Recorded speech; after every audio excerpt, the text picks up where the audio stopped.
Bismillah, alhamdulillah, salatu wassalamu ala rasulillah wa ala alihi wa sahbihi wa mawalah, wa la hawla wa la quwata illa billah, amma ba'd. Nah, bismillah.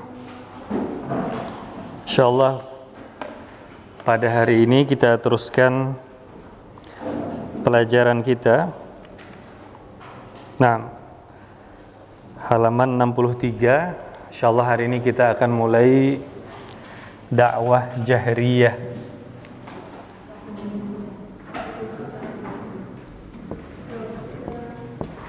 Dakwah. Nah, halaman 63. Dakwah al-jahriyah. Nah, jahar itu dari jahriyah, dari kata jahar yang berarti terang-terangan. Sebagaimana misalkan kita dalam membaca bismillah pada saat sholat, ada yang membaca jahar, artinya dikeraskan suaranya, ada yang membaca lawannya.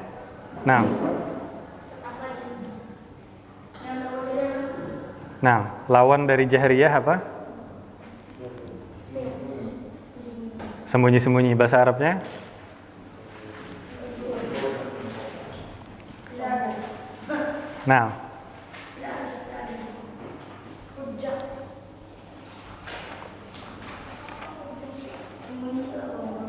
Nah, kita sebutkan pada pertemuan terdahulu, tapi mungkin antum lupa, tidak apa-apa, kita ulang lagi. Ad-da'watu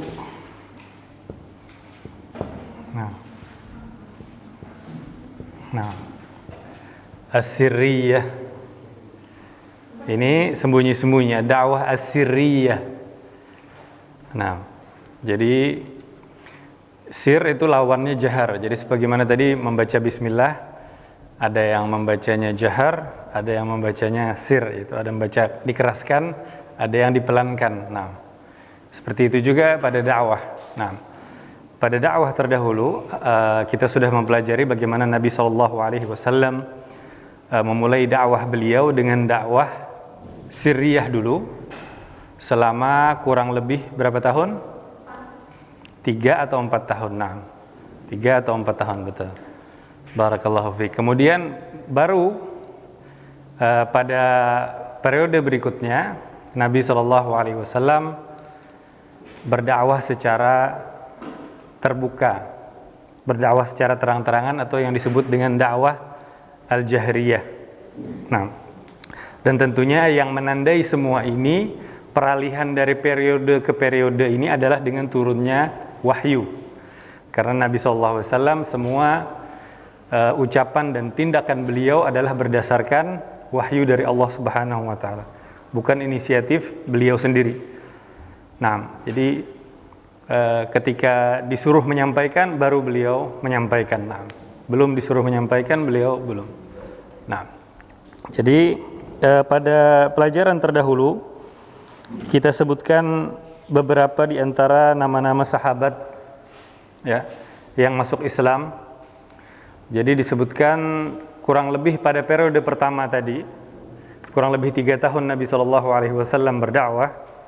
Itu yang masuk Islam ada sekitar 50 atau 60 orang sahabat. Ada 50 atau 60 orang sahabat dalam kurun waktu sekitar 3 tahun ya. Dakwah sirriyah. Dan betul-betul dijaga oleh Nabi SAW kerahasiaannya. Sebagaimana kita sebutkan pada pelajaran yang terdahulu, ada riwayat dari seorang sahabat yang bernama Amr bin Abbasah As-Sulami, yang mana Amr ini termasuk orang yang berada pada fitrah. Jadi sebelum mengenal Islam pun beliau sudah sadar bahwa apa yang dilakukan oleh masyarakat saat itu dari penyembahan berhala, ini adalah sesuatu yang sesat dan salah. Ini tidak benar. Nah, maka ketika mendengar Nabi SAW menyampaikan bahwa beliau adalah Rasul yang diutus, maka Amr bin Abbasah ini pun datang ke kota Mekah. Namun untuk menemui Nabi SAW saja beliau harus sembunyi-sembunyi pada saat itu. Jadi tidak bisa langsung ketemu, harus sembunyi-sembunyi, tidak terlihat orang. Nah, kemudian terjadilah dialog antara Amr dengan Nabi tentang apa yang beliau bawa, dan kemudian Amr pun menyatakan dirinya mengikuti Nabi SAW, beliau masuk Islam. Namun yang diperintahkan oleh Nabi SAW adalah untuk pulang. Karena Amr ini, sahabat ini bukan orang Mekah, diperintahkan oleh Nabi SAW untuk pulang. Karena keadaan saat itu sangat tidak mendukung, apalagi Amr orang luar Mekah. Istilahnya dia tidak Islam saja, dia belum tentu aman dari gangguan orang, apalagi kalau orang tahu dia ini orang asing luar Mekah yang Muslim, akan lebih parah lagi kondisinya. Maka demi keselamatan sahabat ini, Rasul pun memerintahkan dia untuk pulang dan menunggu sampai mendengar kabar bahwa Islam ini sudah tersebar di Mekah, baru nanti kata Rasul datang lagi. Nah, disuruh menunggu. Maka pada periode pertama ini, periode sembunyi-sembunyi, ya, di antara pada pelajaran yang lalu, siapa di antara nama-nama sahabat, kalau yang 10 dijamin masuk surga sudah, 5 yang masuk Islam melalui dakwah Abu Bakar juga sudah. Yang terakhir pelajaran yang lalu. Nah, silahkan satu orang angkat tangan, sebutkan satu nama. Nah, tafadhal. Nah, Suhaib bin Sinan Ar-Rumi. Nah, selainnya Ammar bin Yasir. Barakallahu fiik. Nah, silahkan Ardan. Siapa? Abi Dzar. Nah, ada lagi?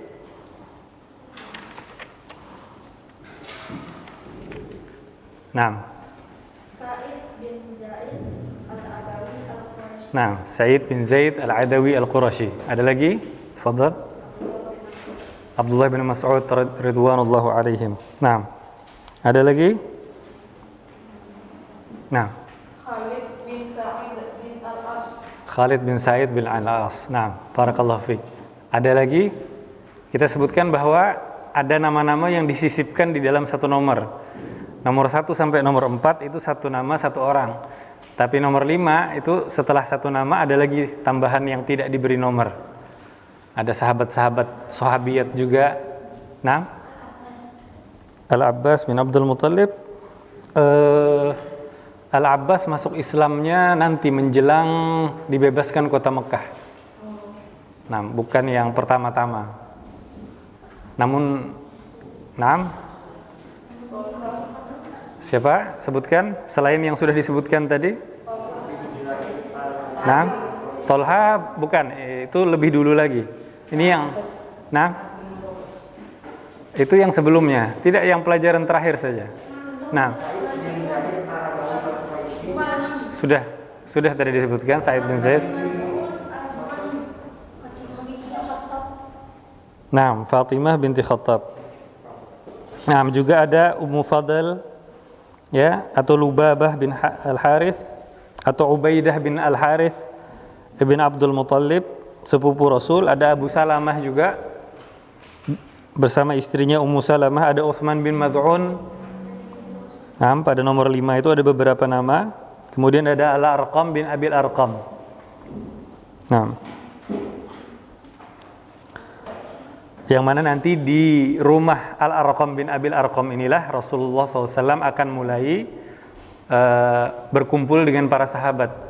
Rumahnya dipilih menjadi tempat Nabi mengajari para sahabat, menyampaikan Al-Quran, menyampaikan wahyu kepada mereka di rumah sahabat Al-Arqam. Sehingga Darul Arqam, mungkin sekarang antum sering mendengar ada masjid atau musola, ya, namanya Darul Arqam, ya, karena itu adalah istilahnya sekolah pertama di dalam Islam. Sekolah pertama Nabi SAW mengajari para sahabat. Darul Arqam disebut juga Darul Islam. Ya, daru itu kata artinya bait, sama. Darun dengan bait sama artinya rumah. Nah,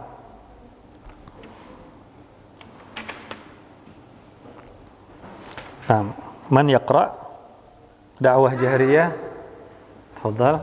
Insyaallah nanti berikutnya Ardan. Dakwah jahriyah terang-terangan. Nah, Selama beberapa tahun ini, Nabi Muhammad sallallahu alaihi wasallam.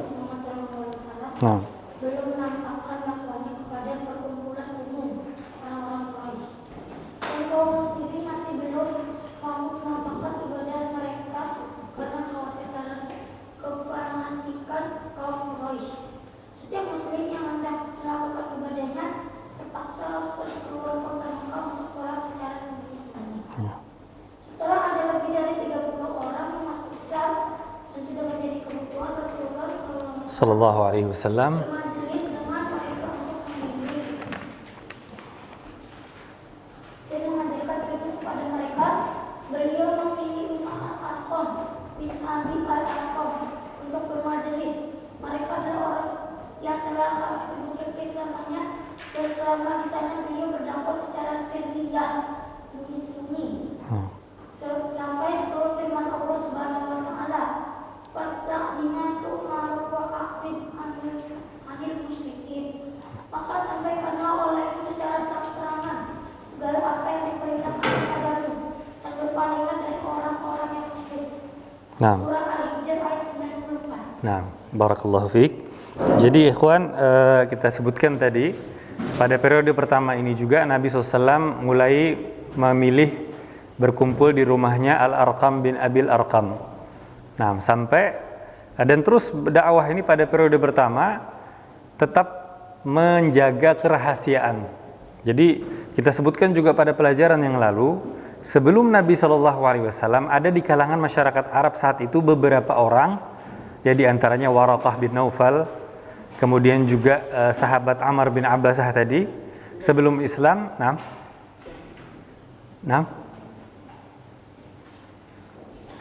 Ada beberapa sahabat, ya, Qus bin Sa'idah, itu orang-orang yang mengetahui bahwa penyembahan berhala itu adalah sesuatu yang salah, adalah sesuatu yang menyimpang keadaan kondisi masyarakat saat itu. Dan terkadang disebutkan mereka berdakwah, terkadang mereka juga mengajak orang lain. Namun karena mereka bukan nabi, maka ruang lingkupnya terbatas sekali. Dan seiring waktu juga akhirnya ajarannya dilupakan oleh orang. Maka orang Quraisy, ya di awal dakwah Nabi pada masa periode sembunyi-sembunyi ini, sirriyah ini, tidak terlalu melakukan tekanan, ya, tidak terlalu menyerang langsung, karena mereka anggap ini juga mungkin sama seperti yang sebelum-sebelumnya, seperti Waraqah, ya, nanti juga hilang sendiri dianggap cuman 1-2 orang lah, tidak membahayakan. Ini pada awal dakwah periode sirriyah. Jadi disebutkan di sini setelah ada kurang lebih 30 orang, itu baru memilih rumah Al-Arqam bin Abil Arqam. Sampai nanti ketika sampai 50-60 orang yang masuk Islam, baru turun ayat, ya, pada halaman 64 tadi, surat Al-Hijr, ya, fasda' bima tu'maru wa a'rid 'anil musyrikin. Maka sampaikanlah, ya, apa yang diperintahkan, jalankan apa yang Allah perintahkan kepadamu, dan berpalinglah dari orang-orang musyrik. Artinya berpaling, jangan hiraukan, terus jalan, terus sampaikan, tidak peduli mereka mau mencela, mereka mau memberikan julukan-julukan yang buruk kepada Nabi, memberikan fitnah, itu tidak usah engkau hiraukan, terus sampaikan. Dan diteruskan ayatnya ini nanti juga ada kata-kata Allah Subhanahu wa taala, inna kafainakal mustahziin, sungguh kami telah cukupkan engkau dari orang-orang yang mengejek dakwah. Inna kafainakal mustahziin. Nah, jadi di rumah Al-Arqam bin Abil Arqam yang pertama, sampai akhirnya jadi dakwah yang terang-terangan itu dimulai pada saat turunnya ayat surat Al-Hijr ayat 94. Nah, jadi kalau misalkan ada pertanyaan, ya, kapan Nabi SAW mulai berdakwah secara terang-terangan, maka jawabannya adalah setelah turunnya ayat fasda' bima tu'maru wa'arid 'anil musyrikin. Ya, pendek saja, mudah untuk antum hafal, ya. panjang-panjang aja antum bisa hafal, apalagi yang pendek. Nah, kemudian berikutnya Iqra Ardan, tafadhal. Nah. Nah. Setelah turunnya ayat ini, Rasulullah sallallahu alaihi wasallam dengan dapat jariah demi melaksanakan perintah Rabbnya dan yakin akan janji dan pertolongannya. Lalu beliau naik ke bukit Safa dan berseru, "Hai Bani Fir, hai Bani Adi." Seruan itu ditujukan kepada kaum kabilah Quraisy. Mendengar suara tersebut, bila ada yang tidak disadari maka ia dikirimkan utusannya untuk melihat apa yang terjadi. Pada saat itu Abu Lahab bin Abdul Muttalib datang mewakili orang Quraisy. Kemudian Rasulullah sallallahu alaihi wasallam, "Apa pendapat kalian bila aku beritahu kepada kalian bahwa ada pasukan berkuda menyerang kalian di balik lembah itu? Apa kalian mempercayaiku?" Mereka menjawab, "Ya, kami belum pernah melihatmu berdusta." Lalu Rasulullah SAW bersabda, "Sesungguhnya aku adalah pemberi peringatan bagi kalian sebelum ada sisanya yang berdiri." Kemudian Abu Lahab berkata, "Celakalah kamu, maka sesudah itu kamu mengumpulkan kami." nah, Kemudian yakfi, cukup sampai di situ. Barakallahu fiik. Jadi ikhwan, disebutkan di dalam kitab-kitab tafsir setelah turunnya ayat surat Al-Hijr ini, Nabi SAW yang tadinya untuk ketemu sama orang yang masuk Islam saja harus sembunyi-sembunyi, sekarang berbalik 180 derajat. Nah, apa yang beliau lakukan? Tidak sekedar ngomong di depan orang, beliau pilih tempat yang paling tinggi di Mekah saat itu, yaitu di Bukit Sofa. Beliau naik, dan sebagaimana kebiasaannya orang-orang Mekah saat itu, kalau ingin mengabarkan sebuah berita yang penting, ya datangnya musuh atau ada kabar yang sangat darurat, istilahnya gawat, itu orang itu akan naik ke Bukit Sofa, ya, di dekat Masjidil Haram, di dekat Ka'bah, naik ke Bukit Sofa, kemudian membuka pakaiannya. Nah, jadi tidak memakai pakaian, kemudian mengucapkan ya sobahah, ya sobahah. Jadi istilahnya ini seruan. Jadi kalau orang-orang Mekah mendengar ya sobahah, ini artinya harus didatangi. Kalau orangnya tidak bisa datang, harus kirim yang lain, utusan untuk mewakilinya. Nah, maka datanglah, berkumpullah orang-orang Quraisy. Namun Nabi SAW, ya ikhwan, tidak membuka baju beliau, ya. Nah, ini kebiasaan orang-orang jahiliyah, orang Mekah sebelumnya, mereka memanggil ya sobahah, membuka baju, kemudian menaburkan tanah ke orang-orang, istilahnya sebagai panggilannya. Namun Nabi SAW hanya hanya mengucapkan ya sobahah, panggilannya saja, seruannya saja yang beliau pakai. Namun membuka baju dan menaburkan tanah itu tidak beliau lakukan. Jadi dari sini para ulama menyebutkan kita boleh memakai tradisi orang bukan Islam sekalipun. Jadi sebagaimana Nabi SAW memakai tradisinya orang-orang Mekah yang saat itu beragama musyrik, mereka belum Islam, selama tradisi tersebut tidak menyelisihi syariat. Nah, jadi seperti panggilan ya sobahah itu dipakai oleh Nabi SAW untuk menyampaikan dakwah beliau. Sebagaimana karena masyarakat mengenalnya begitu dan tidak ada penyelisihan syariat di sana. Namun membuka baju dan menaburkan tanah, maka ini tidak sesuai dengan syariat, maka tidak dipakai oleh Nabi SAW. Dan sebagai faedah, ya, ada beberapa kejadian bagaimana Nabi SAW memakai kebiasaan atau tradisi orang-orang bukan Islam. Ya, sebagaimana contoh yang pertama nanti pada saat peperangan Khandaq. Ya, mungkin antum sudah tahu, ya. Khandaq itu artinya apa? Parit. Nah, jadi sebelum peperangan ini, di kalangan bangsa Arab mereka tidak mengenal yang namanya berperang dengan parit. Tidak mengenal. Jadi kalau perang itu udah hadap-hadapan. Nah, dan nantinya perang dengan menggunakan parit ini dikenal oleh masyarakat Persia, yang saat itu salah satu negara superpower bersama dengan Romawi. Romawi di barat,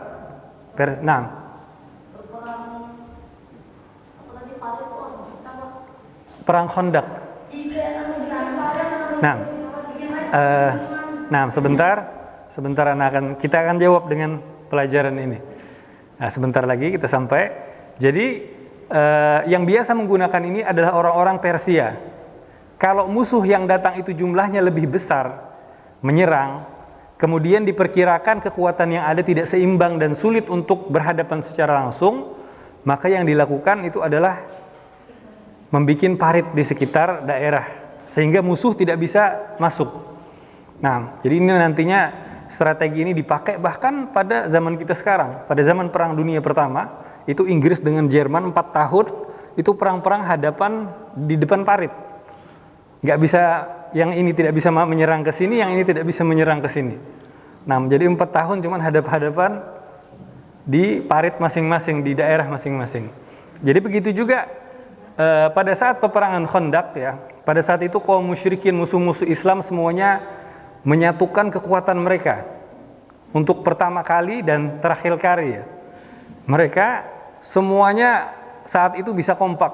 Bahkan orang Yahudi yang ada di Madinah ikut, orang musyrikin dari Mekah ikut, bahkan orang musyrikin dari selain Mekah, sehingga sampai mereka bisa mengumpulkan jumlah tentara yang terbesar yang pernah berhadapan dengan kaum muslimin saat itu, yaitu sekitar 10.000 orang. 10.000 itu kekuatan maksimal mereka. Sementara jumlah kaum muslimin yang ada pada saat peperangan Khandaq tahun 5 Hijriah, itu jumlah kaum muslimin pada saat itu hanya 3.000. Jadi kalau kita cermati peperangan Badar, kaum musyrikin 1.000, kaum muslimin 313. Peperangan Uhud, kaum musyrikin 3.000, itu orang Mekah. Jadi kalau orang Mekah maksimal jumlahnya mereka 3.000. Pada saat seperti pada peperangan Uhud, kaum muslimin pada saat peperangan Uhud 1.000. Kemudian keluar 300 orang-orang munafikin. Tersisa 700. Nah, jadi maksimal kaum muslimin saat itu jumlah mereka 3.000, sedangkan musuh yang datang menyerang ini 10.000, ya, Yahudi, musyrikin semuanya.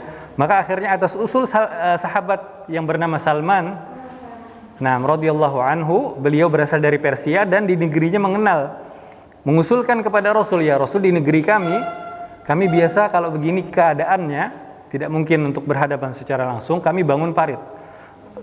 Maka diterima oleh Nabi SAW usulan ini. Kemudian Nabi bersama para sahabat ya membangun parit di sekeliling kota Madinah. Ya, disebutkan kurang lebih seminggu Nabi bersama para sahabat membangun parit tadi. Jadi karena jarak perjalanan saat itu dari Mekah ke Madinah, perjalanan darat dengan menggunakan kuda unta, itu kurang lebih seminggu. Maka sejak mendengar kabar orang Mekah berangkat, langsung dibikin oleh Nabi bersama para sahabat. Yaitu sebagai satu contoh bahwa tradisi selama tidak menyelisih syariat, walaupun itu berasal dari orang yang bukan muslim, ya, ini sebagai contoh. Kemudian contoh berikutnya yang adalah Nabi SAW pada saat ingin mengirim surat, ya, mengirim surat kepada para penguasa-penguasa di sekeliling Jazirah Arab, kepada para raja-raja, dan dikatakan kepada Rasul oleh para sahabat, ya Rasul, para raja ini mereka tidak mau menerima surat dari orang kecuali ada stempelnya. Maka Nabi SAW yang tadinya beliau tidak punya stempel, beliau dibikin stempel Muhammad Rasulullah.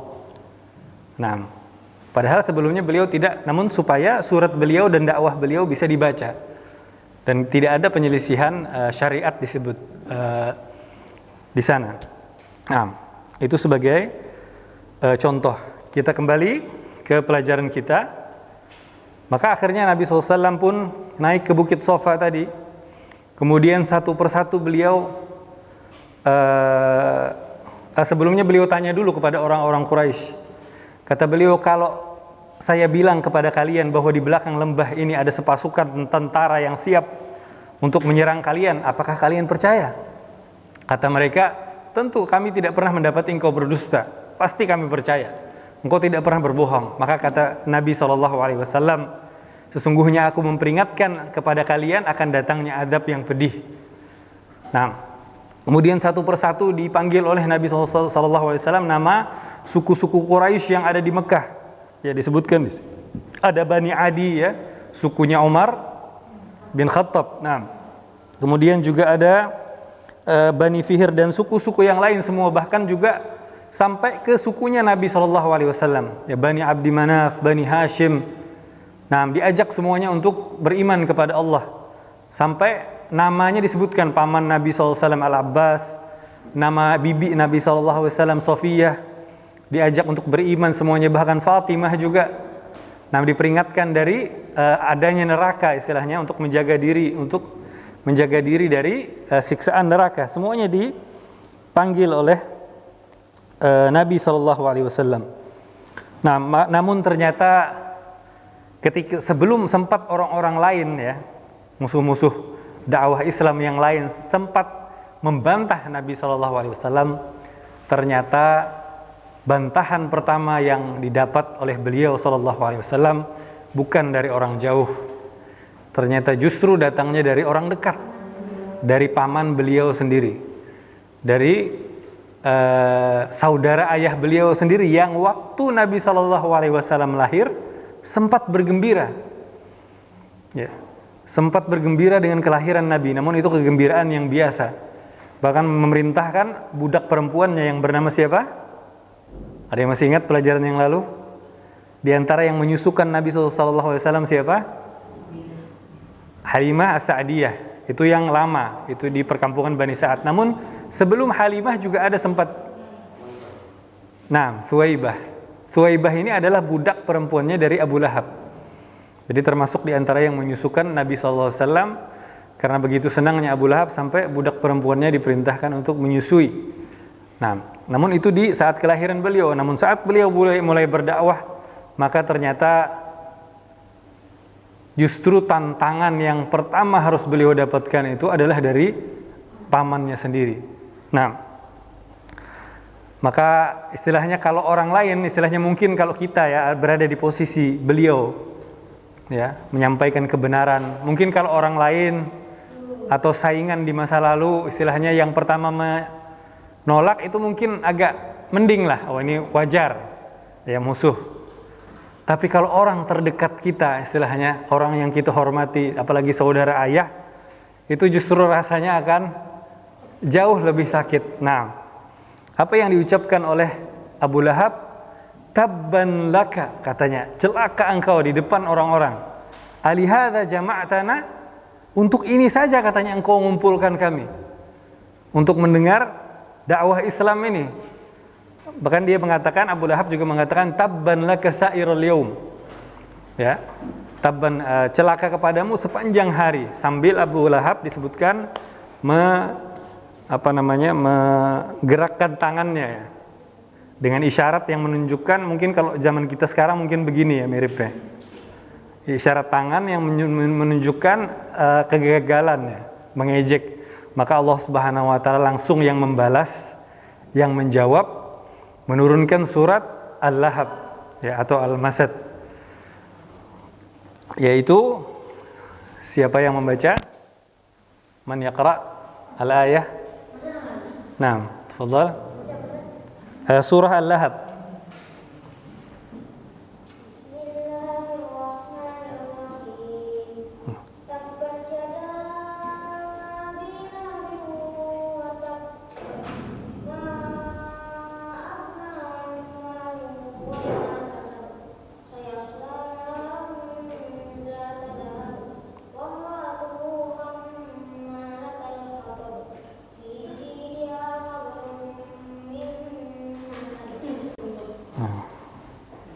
Nah, barakallahu fiik.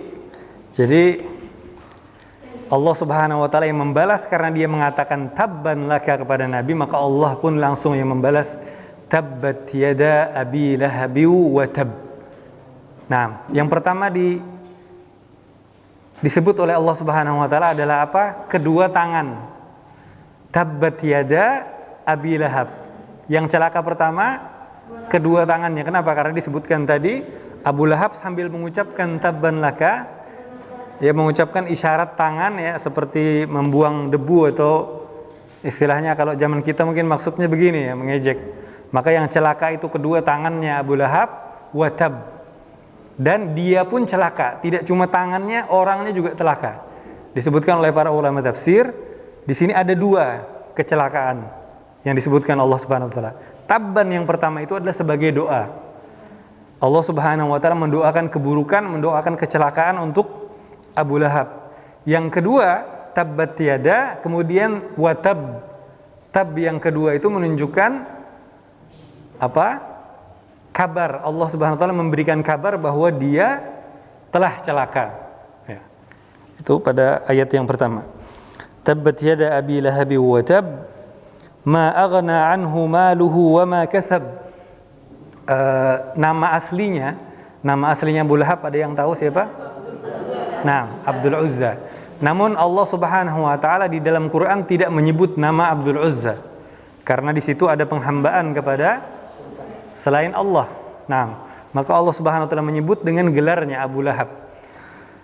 Kemudian disebutkan setelah turunnya ayat ini, Abu Lahab mengucapkan kata-kata istilahnya berusaha membantah ya. Kalau betul katanya yang dikatakan oleh Muhammad bahwa saya ini akan celaka, maka di akhirat kata dia saya akan ganti dengan anak dan harta saya. Kalau saya akan disiksa nanti katanya di akhirat, dia merasa dirinya banyak anak dan banyak hartanya. Dia merasa kalau disiksa di akhirat nanti bisa ditukar.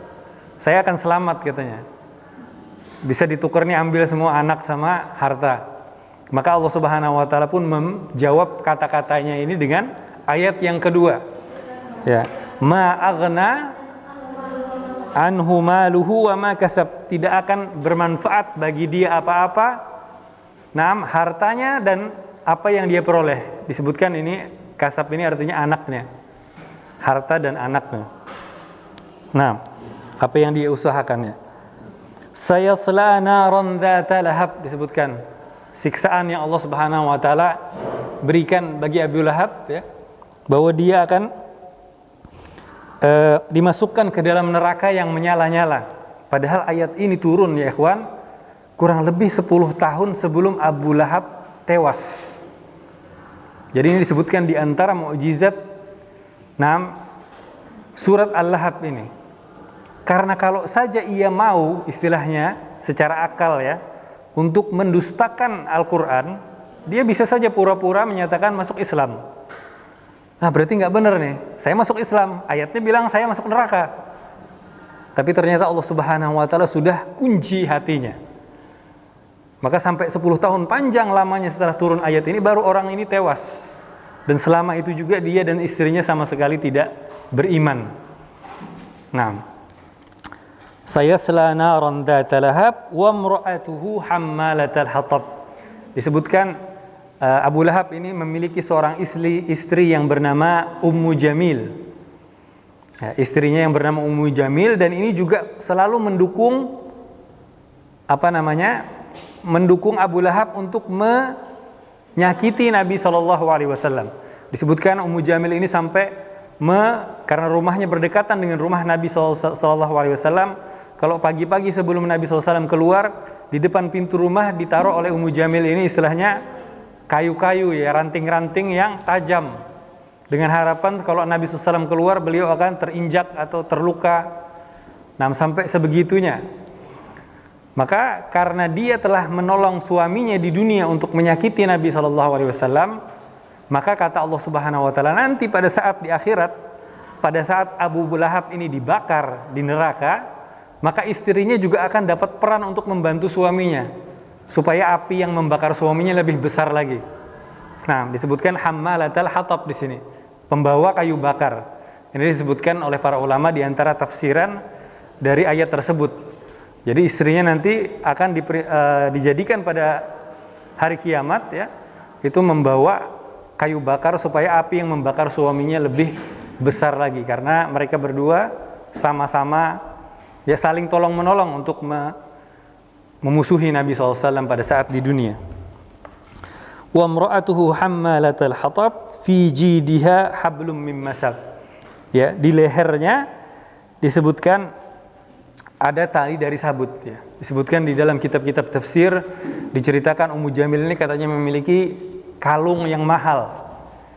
Dan dia mengatakan bahwa saya akan menjual kalung ini untuk uangnya itu dipergunakan untuk memusuhi Nabi Shallallahu Alaihi Wasallam. Ya, disebutkan juga oleh ulama tafsir yang lain, maka Allah Subhanahu Wa Taala gantikan nanti di akhirat, ya, dia akan mendapatkan kalung dari api di lehernya. Nah, sebagai siksaan kepada Ummu Jamil tersebut. Nah, halaman 65. Siapa yang membaca? Yang belum membaca? Mimman lam yaqra. Tafadhal fil akhir. Iqra. Halaman 65. Nah, fil akhir. Antum, nah. Dari awal.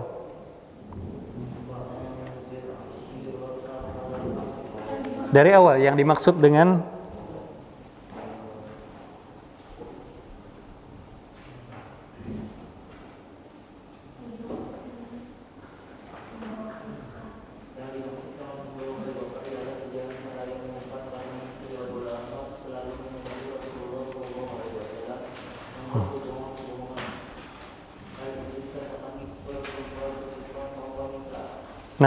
barakallahu fiik, cukup. Jadi di antara tafsiran yang lain belum sempat ana sebutkan tadi, di sini juga ada tafsiran yang lain menyatakan hammalatul hatab itu di antara artinya ialah orang yang suka berjalan dengan namimah. Jadi istrinya Abu Lahab ini suka namimah, itu artinya mengadu domba, ya. Berita buruk yang membawa fitnah supaya kedua orang bermusuhan. Maka yang dilakukan oleh istri Abu Lahab ini kepada orang-orang suka menyebar fitnah tentang Nabi SAW. Ya, kabar-kabar bohong, kabar-kabar buruk, ya, tentang Nabi supaya orang semakin benci kepada beliau. Ya. Kemudian turunlah kepada Rasulullah SAW firman berikut ini. Tafadhal, Rendra.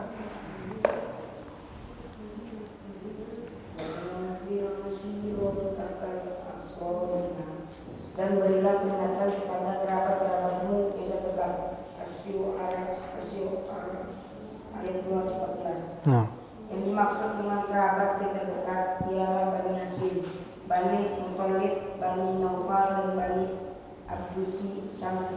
Mereka adalah anak cucu Abdul Manaf. Barakallahu fiik. Jadi selain tadi kepada khalayak umum, ya, Nabi SAW naik ke Bukit Safa, beliau juga diperintahkan, ada wahyu berikutnya yang memerintahkan Nabi SAW, wa anzir ashirataka al-aqrabin, dan berikanlah peringatan kepada ashirah. Jadi dalam bahasa Arab biasanya kalau yang besarnya itu, suku besarnya itu namanya qabilah, ya. Kemudian biasanya qabilah itu ada bagian kecil-kecilnya juga, ya, ada pecahan-pecahan kecilnya, itu disebut ashirah.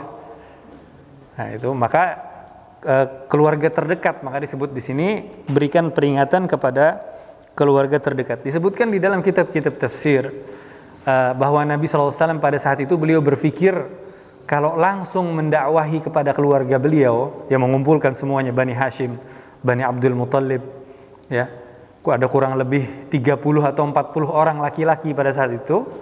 Beliau berpikir kalau langsung menyampaikan dakwah kepada mereka, kata Rasul, mungkin saya akan mendengar hal yang tidak menyenangkan. Maka akhirnya Nabi SAW pun menyiapkan makanan. Disebutkan beliau sampai menyembelih hewan, ya, kambing atau unta. Kemudian mengumpulkan keluarga beliau dari Bani Abdul Muthalib, di antaranya paman beliau Abu Talib, juga Abu Lahab, semua keluarga dikumpulkan untuk makan dulu, ya. Selesai makan kemudian minum, ya, dijamu dulu oleh Nabi SAW. Dan ini juga mungkin termasuk di antara cara dakwah dengan hikmah, ya. Kita kadang kalau ingin mendakwahi orang, maka terlebih dahulu sebelumnya kita ambil hatinya, ya, kita baiki orangnya dulu biar hatinya terbuka untuk menerima. Biasa orang kalau sudah senang duluan, orang bilang apa aja orang akan lebih mudah menerima. Berbeda kalau istilahnya orangnya sudah duluan mukanya jutek istilahnya, kan. Ini udah ngasih nasihat lagi, wah, ngajak berantem ini. Bukannya diterima malah tambah ribut. Nah, maka itu diantara hikmah dalam cara-cara berdakwah. Maka Rasulullah SAW mengumpulkan keluarga beliau, kemudian setelah makan kenyang semuanya diajak minum, baru beliau SAW menyampaikan dakwah. Dan namanya keluarga, ya, namanya apalagi keluarga ini bukan orang lain, ya. Keluarga sudah diundang, ya, dijamu sampai kenyang istilahnya, kemudian diajak, maka kalaupun ada yang menolak tidak dengan kasar ya, bahkan berdiam ya, bahkan berdiam saat itu semuanya diam aja, tidak ada yang menyatakan beriman. Syariat. Tafadhal. Maka akhirnya tidak ada yang merespon sampai akhirnya Abu Lahab yang bersuara. Abu Lahab bersuara seperti biasa, namun tidak juga direspon oleh yang lain. Jadi Abu Lahab tidak ada yang mendukung, sendirian. Ya, keluarga Nabi SAW semuanya walaupun tidak beriman, mereka tidak memusuhi. Berbeda dengan Abu Lahab yang sendiri ya. Dan yang beriman pertama kali dari keluarga Nabi SAW adalah Ali bin Abi Thalib. Ini dari keluarga Nabi ya, dari suku Nabi ya. Kalau istri beliau itu dari suku yang lain, Abu Bakar dari suku yang lain ya. Hamzah berimannya nanti insya Allah setelah beberapa tahun, bukan termasuk yang pertama-tama masuk Islam. Hamzah insya Allah nanti setelah beberapa waktu ada pelajarannya, kita sampai ke sana. Hamzah ada, tapi insya Allah nanti di pelajaran kita berikutnya ada. Jadi di sini yang dimaksud dengan kerabat yang terdekat adalah Bani Hashim, ya karena Nabi SAW itu Muhammad bin Abdullah, ya, bin Abdul Muttalib, ya, pokoknya dari seluruh keluarga beliau ya. Hashim kakek beliau memiliki anak keturunan yang lain, maka semuanya dipanggil juga. Berikutnya Abdul Muttalib ya, memiliki anak keturunan yang lain selain dari ayah beliau. Kemudian juga Naufal dan Abdus Syams, mereka adalah anak cucunya Abdu Manaf. Jadi kita sebutkan dulu Abdu Manaf memiliki 4 orang anak ya. Ada Bani Hashim, Bani Muttalib, Bani Naufal, dan Bani Abdus Syams. Kemudian lanjutan ayatnya, tadi surat Asy-Syu'ara ayat 214. Pada surat Asy-Syu'ara ayat 215, ya. Man yaqra? Ayat, siapa yang baca ayat? Ardan, qra.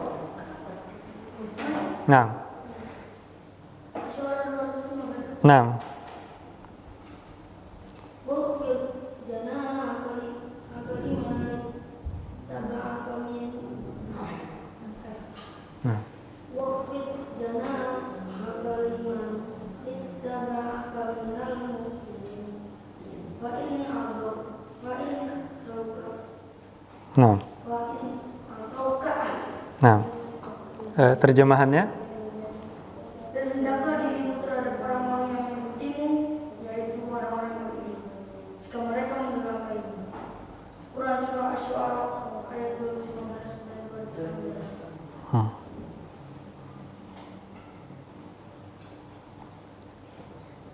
216. Lanjut. Yang dimaksud mereka adalah kaum Rasulullah dan kerabat-kerabatnya. Fakul ini bari mimma ta'malun. Maka katakanlah, sesungguhnya aku tidak bertanggung jawab terhadap apa yang kamu kerjakan. Jadi barakallahu fiik. Jadi ini ayat ini jadi kurang lebih 214, 215 sampai 216 ada 3 ayat ya, berkenaan dengan keluarga Nabi SAW. Jadi perintahkan untuk memberi peringatan kepada mereka dan diperintahkan untuk merendahkan diri ya. Maka disebutkan tadi di antara para ulama tafsir menyebutkan Nabi SAW jadi sampai menjamu mereka ya, makan dulu ya, istilahnya diservis dulu lah ya, diservis. Terkadang ya ikhwan ya, akhlak yang baik ya, walaupun untuk tujuan yang buruk ya, kadang orang itu ingin menjerumuskan kita kepada hal-hal yang buruk, namun dilakukan dengan akhlak yang baik, dalam artian begini ya, misalnya untuk merusak seseorang ya dijamu, dimakan, namun terakhirnya misalkan semoga Allah menjaga dikasih narkoba misalkan supaya orang kecanduan, itu untuk merusak dan sering sekali terjadi. Kenapa menerima? Karena merasa senang dengan orang yang mengajak. Orangnya ini baik ya, apa-apa dikasih uang ya. Padahal ini untuk merusak. Nah, maka kalau orang yang mengajak keburukan saja bisa begitu, harusnya orang yang mengajak kepada kebaikan harusnya lebih bersemangat lagi. Ya, kita juga kalau ngajak orang misalkan sholat ke masjid mungkin kasih hadiah sedikit, kasih permen atau kasih apa, ya, biar hatinya lebih senang ya. Sebagai contoh ya. Maka disebutkan kata Allah Subhanahu wa taala di sini untuk mengajak kepada orang yang beriman, yang disebutkan Ali bin Abi Thalib adalah yang pertama beriman dari kalangan keluarga Nabi SAW ya, karena beliau berada di rumahnya.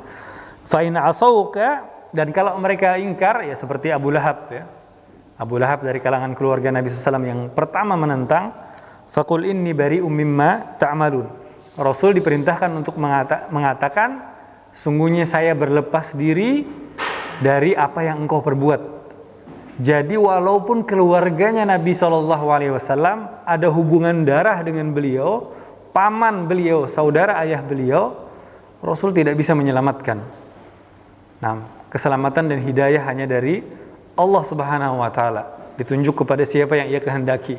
Hanya sekedar hubungan darah namun orangnya ternyata memusuhi, hanya sekedar misalkan ada hubungan darah namun orangnya ternyata tidak mengikuti ajaran dan malah memusuhi, maka tidak akan menyelamatkan orang tersebut.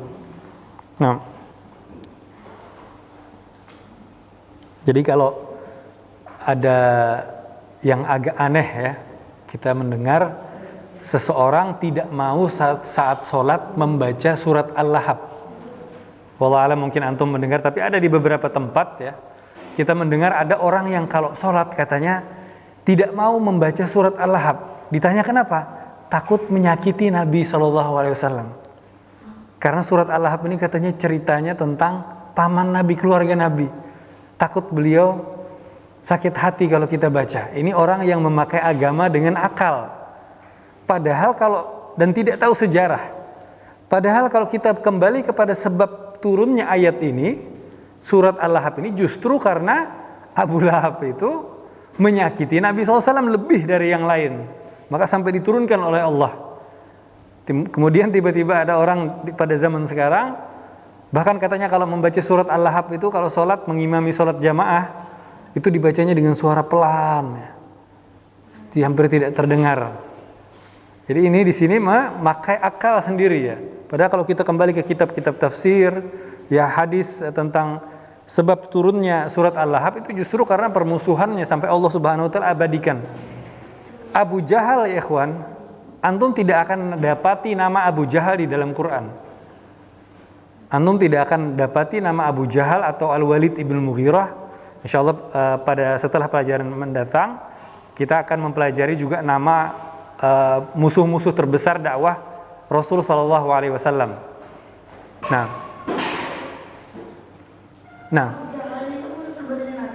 Nah, disebut oleh Nabi SAW, Fir'aunnya umat ini. Fir'aunnya umat ini kata Nabi SAW. Nah, jadi kalau ada yang bisa jadi Fir'aun di umat Nabi itu adalah Abu Jahal. Nah,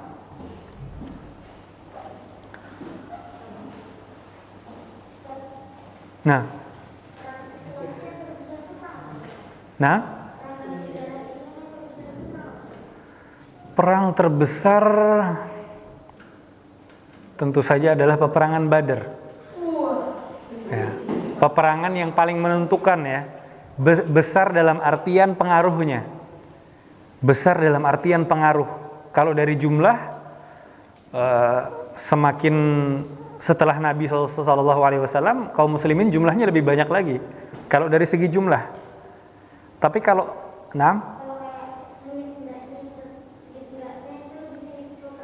yang peperangan yang paling menentukan dalam peperangan Islam semuanya adalah peperangan Badar. Itu yang pertama. Maka disebutkan Nabi SAW pada saat peperangan Badar kurang lebih 6 jam ya mungkin beliau mengangkat tangan berdoa kepada Allah memohon kemenangan ya. Kaum muslimin berperang, Nabi SAW itu berdoa sampai terlihat ketiaknya katanya. Jadi saking tingginya beliau mengangkat tangan. Ini capek padahal ya ikhwan. Antum coba aja berdoa begini, mungkin 15 menit sudah capek turun. Nabi SAW disebutkan sampai 6 jam mengangkat tangan, memohon kemenangan kepada Allah. Karena kata Nabi SAW, kalau kalah kaum muslimin pada saat peperangan Badar, habis. Tidak ada yang menyembah engkau lagi ya Allah. Lan tu'bada ba'dal yaum. Nah, orang-orang yang beribadah kepada Allah akan dihabisi oleh orang musyrikin. Itu peperangan yang paling menentukan. Nah, orang musyrikin Mekah. Nah, berapa? Nah, kaum muslimin pada saat itu ada 313 orang. Nah, 313 orang musyrikin ada 1000. Nah, Abu Jahal itu sebetulnya kalau secara, dengarkan. Sebetulnya kalau secara ibu dari nenek dari Nabi Shallallahu Alaihi Wasallam, Nabi SAW ayah beliau siapa namanya? Abdullah. Ya, Abdullah ini ayahnya Abdul Muthalib. Nah, ibunya Abdullah itu berasal dari Bani Makhzum, dari suku yang sama dengan Abu Jahal. Abu Jahal berasal dari Bani Makhzum. Abu Salamah dari Bani Makhzum, sepupu Nabi. Ya, juga Al-Arqam bin Abil Arqam yang rumahnya dijadikan tempat sekolah Islam pertama, itu juga dari Bani Makhzum. Sebetulnya masih ada hubungan kekerabatan, namun mungkin karena jauh. Nah, karena jauh dan ada rivalitas. Ya, ada rivalitas. Tidak hanya misalkan rivalitas antara klub bola saja kalau pada hari ini, juga ada rivalitas antara keluarga. Jadi disebutkan di antara sebab-sebab yang menghalangi kenapa Abu Jahal itu jadi orang yang paling memusuhi, padahal sebetulnya aslinya dia cerdas. Gelarnya sebelum Islam datang itu bukan Abu Jahal. Abu Jahal itu setelah Islam muncul, karena dia menolak dan memusuhi Islam. Sebelum itu dia disebut digelari dengan Abul Hakam, orang yang bijak. Ya, kalau Jahal itu kebodohan, kalau Hakam ini orang bijak, karena disebutkan dia ayah Abu Jahal itu adalah pemimpin sukunya. Kemudian diteruskan oleh Abu Jahal, dan kalau ada orang di sukunya yang memiliki permasalahan, datang ke dia yang menyelesaikan. Dia bisa menyelesaikan orang-orang yang bertikai, orang yang tadinya bermusuhan, datang kepada Abu Jahal, diputuskan begini, diajak bicara, selesai semuanya. Yang tadinya sudah mungkin mau bunuh-bunuhan, mau ribut, didamaikan oleh Abu Jahal, jadi semuanya dingin langsung.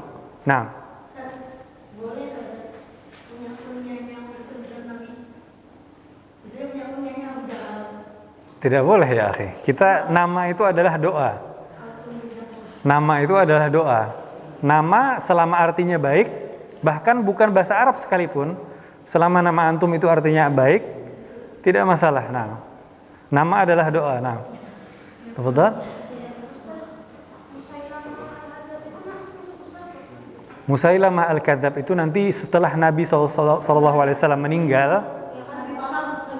Orang yang mengaku Nabi. Insyaallah nanti pada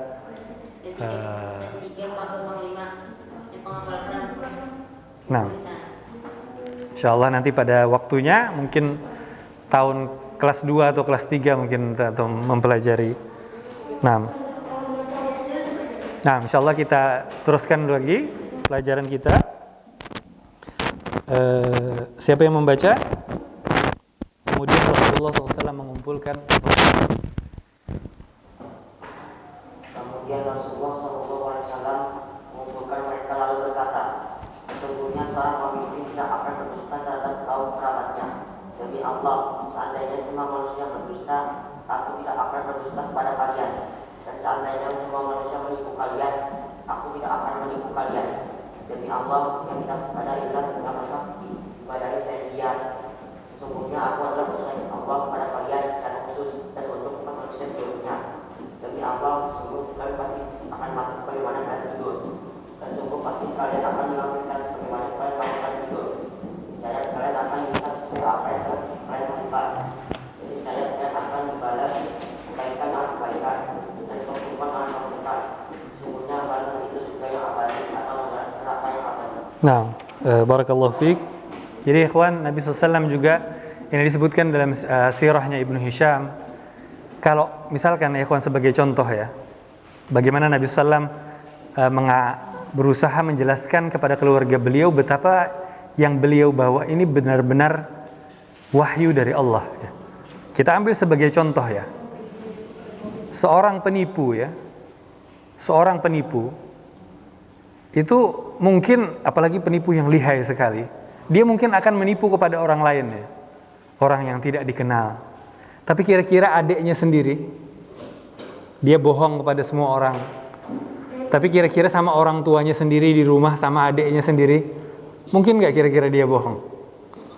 Kebohongan yang sama ya, kebohongan yang sama yang dia katakan kepada orang-orang, mungkin dia akan langsung bilang, enggak, itu saya bohong sama orang aja katanya. Orang terdekatnya dia mesti dia jaga. Maka Rasul juga mengatakan, nah kalau istilahnya bohong kepada orang lain, seseorang pemimpin itu tidak akan berbohong kepada keluarga terdekatnya. Dan Nabi SAW sekarang sedang berbicara dengan keluarga terdekat beliau. Nah, seorang pemimpin tidak akan berdusta terhadap kaum kerabatnya, orang terdekat. Demi Allah, seandainya semua berdusta, aku tidak akan berdusta kepada kalian. Padahal jangankan kepada keluarga beliau, kepada orang lain saja Nabi SAW diakui sebagai orang yang paling dipercaya.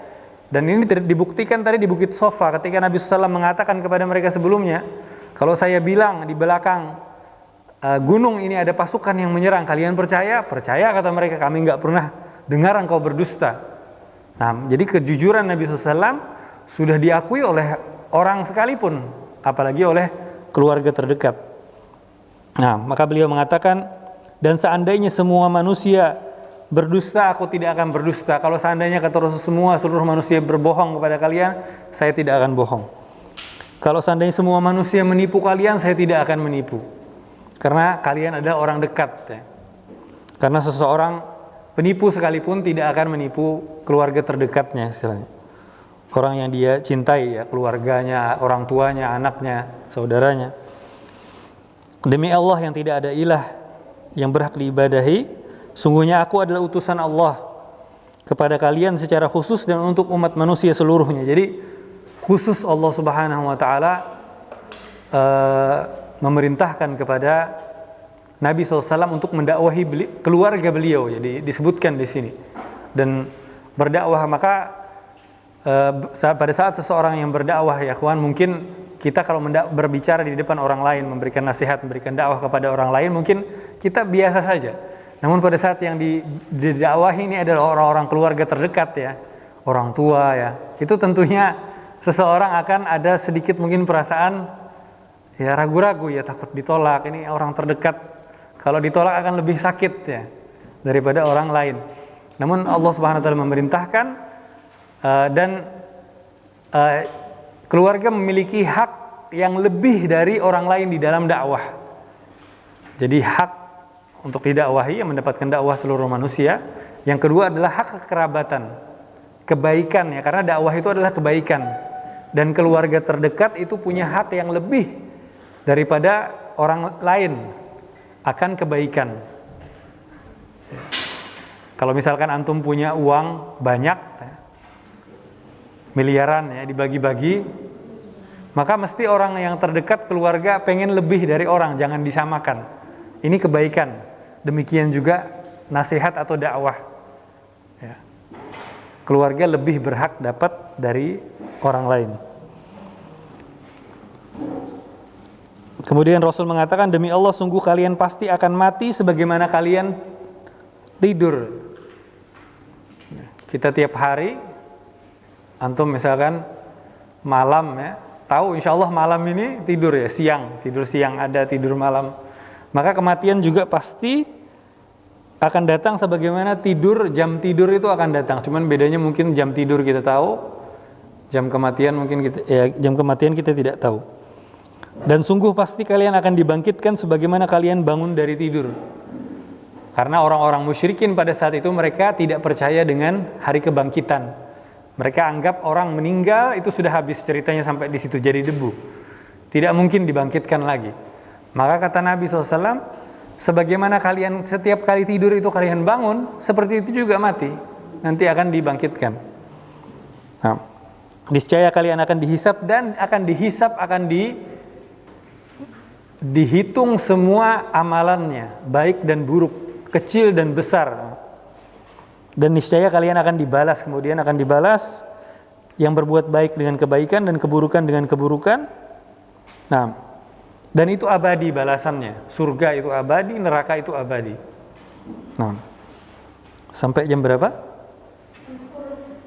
Sampai jam 10. Nah, berarti 10 menit lagi.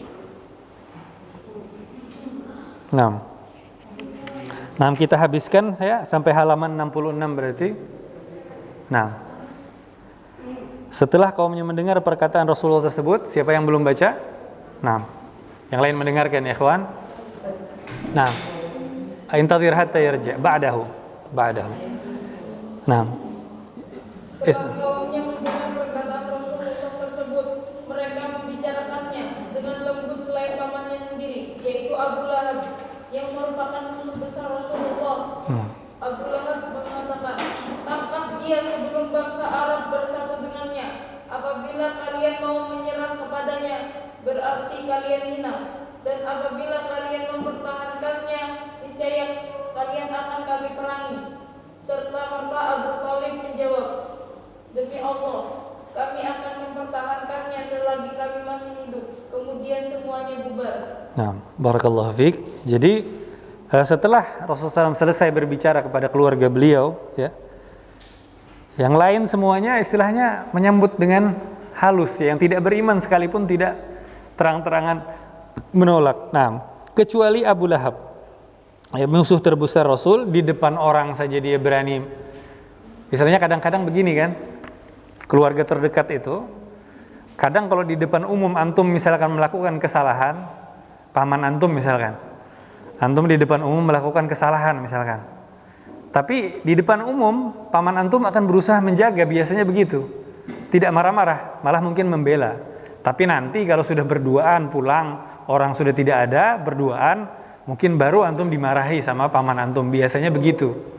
Nah, namun ini Abu Lahab, ya, di depan orang umum, orang lain saja berani mencela Nabi, apalagi pada saat keluarga berkumpul. Nah, bahkan memerintahkan untuk menangkap Rasul, ya. Kalau kalian menyerah katanya kepada Nabi berarti hina, dan apabila kalian mempertahankan, niscaya kalian akan kami perangi. Ya, dia memposisikan dirinya bukan lagi bersama keluarga, namun bersama Abu Lahab, memilih bersama suku yang lain, ya, yang memusuhi Nabi. Namun dijawab oleh Abu Thalib, ya, paman Rasul SAW, demi Allah kami akan mempertahankannya selagi masih hidup. Kemudian semuanya bubar. Nah, akhirnya bubarlah keluarga Rasul, ya. Di antara yang pertama tadi adalah Ali bin Abi Thalib, kemudian juga ada Ubaidah. Ya, ada Ubaidah bin Harith bin Abdul Muttalib, ya. Itu juga sepupu Nabi sallallahu alaihi wasallam. Siapa yang belum membaca? Tafadhal. Ketika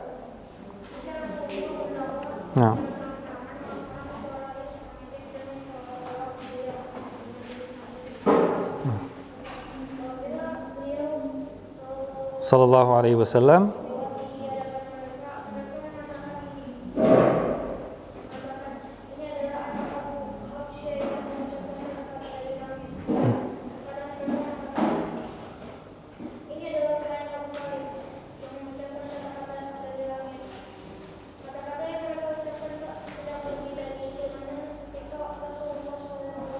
sallallahu alaihi wasallam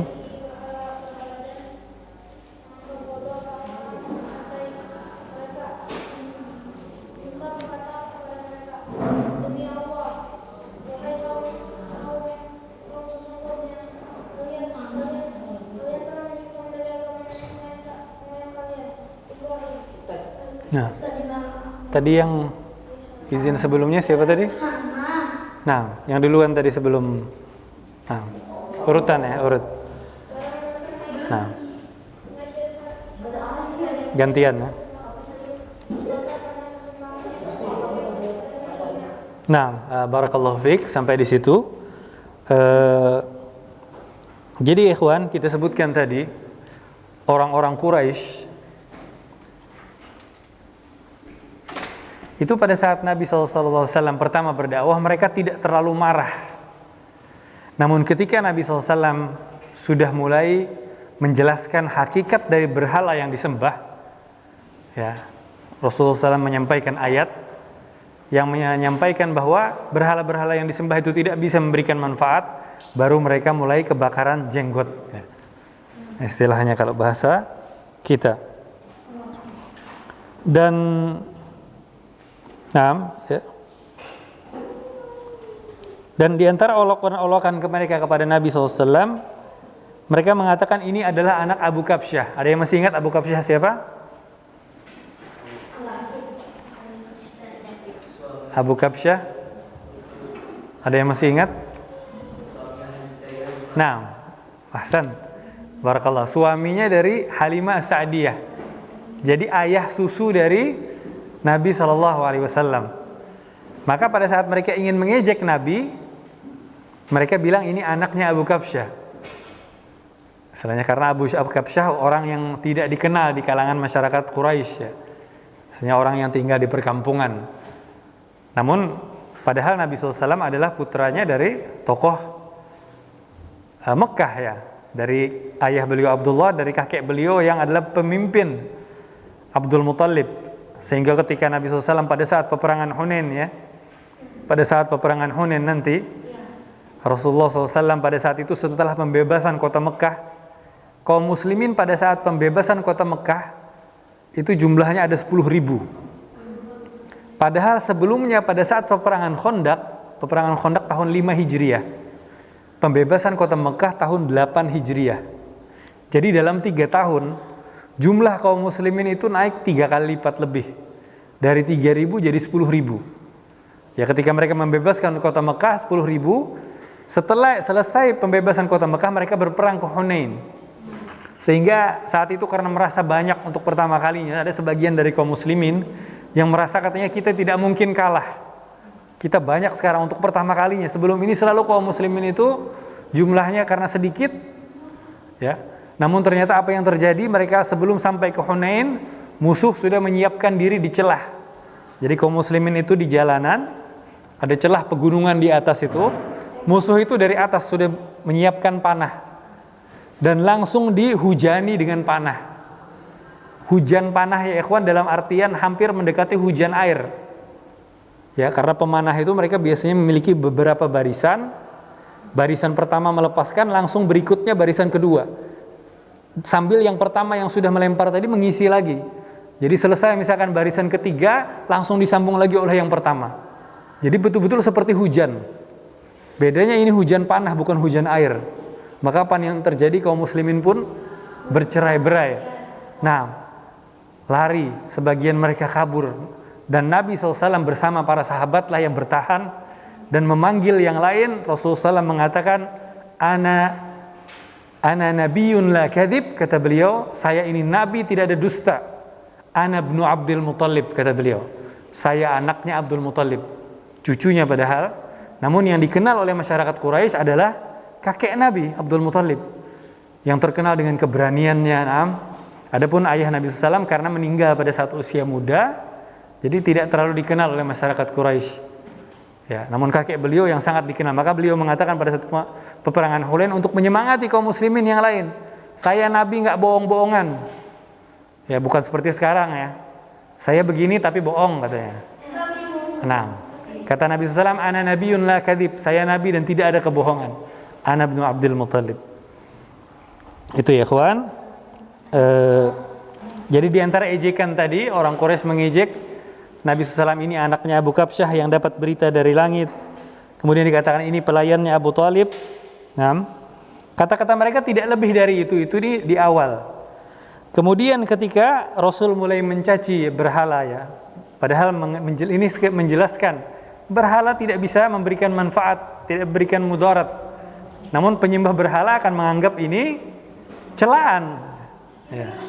Nah, jadi seperti yang dikatakan oleh Dr. Zakir Naik, ya. Dr. Zakir Naik, kalau kita membetulkan kesalahan orang, kalau orangnya sentimen, itu membetulkan kesalahan dianggap menghina ya. Jadi kalau kita misalkan tahu siapa tadi urutannya, nah,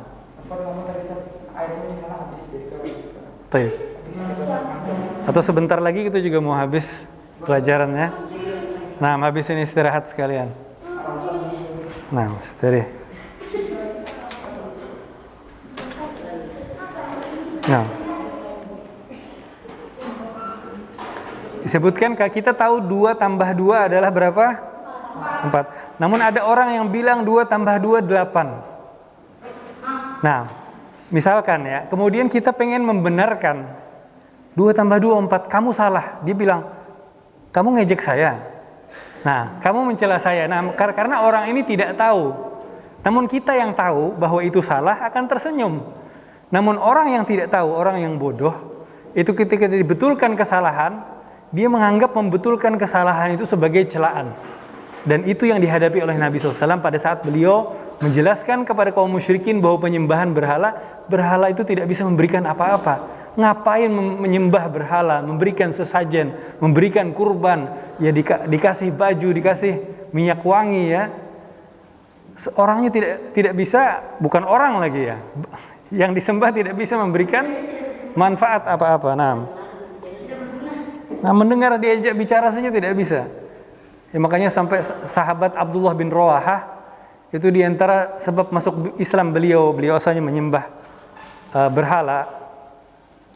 Itu berhala yang beliau sembah itu oleh pemuda-pemuda kaum muslimin di malam hari dicuri kemudian diikat bersama bangkai seekor anjing.